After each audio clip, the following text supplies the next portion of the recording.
Kırım-Kongolu kanamalı ateş, keneler tarafından taşınan nairovirüs grubuna ait bir virüsle oluşan ateş, halsizlik, iştahsızlık, kas ağrısı, baş ağrısı, bulantı, kusma, ishal ve ağır vakalarda kanama gibi bulgular ile seyrederek ölümlere neden olabilen, hayvanlardan insanlara bulaşan karakterli bir enfeksiyon hastalığıdır. Hastalık, ülkemizde 2003 yılında kesin tanısı konulan, vakaları hastalığın başlıca bulaştırıcısı olan kenelerin aktifleştiği dönem olan bahar ve yaz aylarında görülmektedir. İlk kez Tokat ili ve civarında dikkatleri çeken Kırım-Kongolu kanamalı ateş vakaları çoğunlukla İç Anadolu'nun kuzeyi, Orta Karadeniz ve Doğu Anadolu'nun kuzeyi bölgesinde yoğunlaşmaktadır. Hastalık ülkemizde başlıca hastalık etkeni taşıyan kenenin tutulması veya bununla temas sonucunda bulaşmaktadır.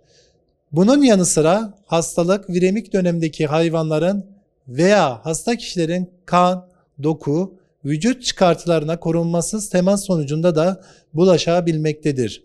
İnkübasyon süresi kenenin tutulmasından sonra genellikle 1-3 gün, en fazla 9 gün olabilmektedir. Hastalığın tedavisinin esasını destek tedavisi seçenekleri oluşturmaktadır.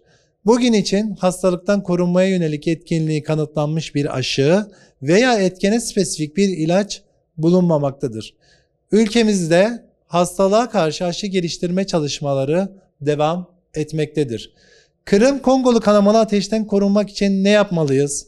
Tarla, bağ, bahçe, orman, piknik alanları gibi kene yönünden riskli alanlara gidilirken kenelerin vücuda girmesini engellemek maksadıyla mümkün olduğu kadar vücuda örten giysiler giyilmeli, pantolon paçaları çorapların içerisine sokulmalı ve ayrıca kenelerin elbise üzerinden rahat görülebilmesi için açık renkli kıyafetler tercih edilmelidir. Kene yönünden riskli alanlardan dönüldüğünde kişinin kendisinin ve çocuklarının vücudunda özellikle koltuk altında, kasıklarda, bak arkasında, kepçe bölgelerinde kene olup olmadığını kontrol etmeli.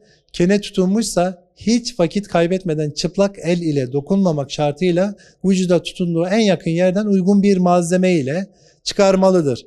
Kişi keneyi kendisi çıkaramadığı durumlarda en yakın sağlık kuruluşuna başvurmalı. Kene ne kadar erken çıkarılırsa hastalığın bulaşma riskinin de o kadar azalacağı unutulmamalıdır.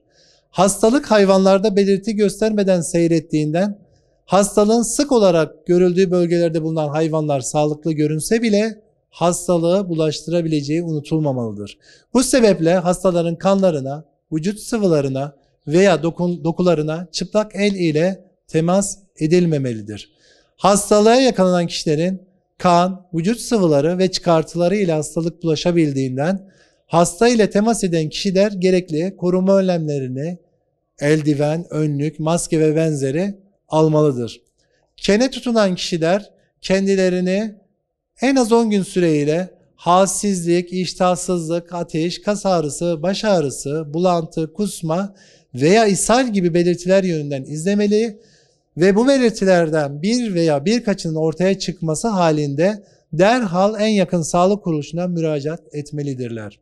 Hastalığa sebep olan mikrobun taşıyıcısı, saklayıcısı ve bulaştırıcısı olan keneler uçmayan, zıplamayan, yerden yürüyerek vücuda tırmanan eklem bacaklı hayvanlardır. Vücuda tutunan ve hayvanların üzerinde bulunan keneler kesinlikle çıplak el ile öldürülmemeli ve patlatılmamalıdır.